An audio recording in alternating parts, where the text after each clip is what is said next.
In Vishwanath, he has 14 steps he explains in his purport to verse 21 in this series. I'm discussing verse 16, 17, 18, 19, 20, 21.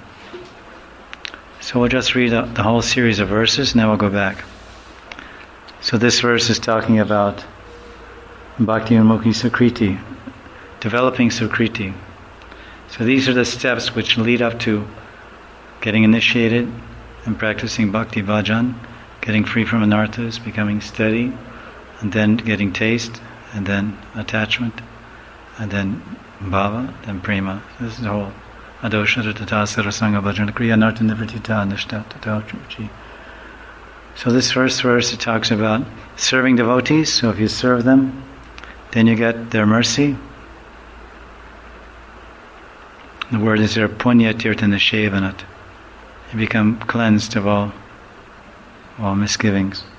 So in this verse, he uses, this is satam kripa, mahat seva.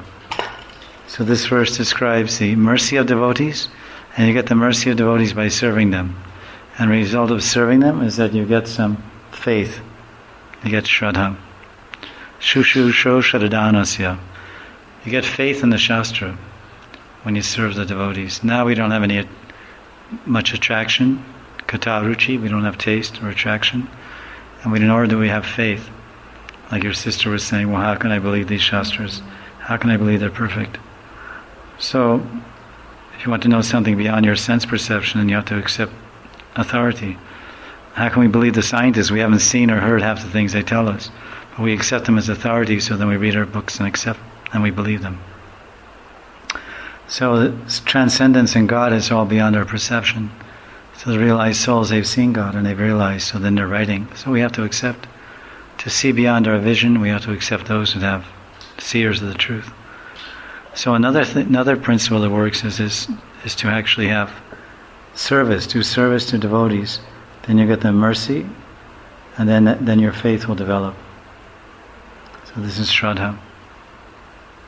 Seva. So first you get Sukriti, Bhakti Unmukhi Sukriti. This is a type of piety which turns your face towards God.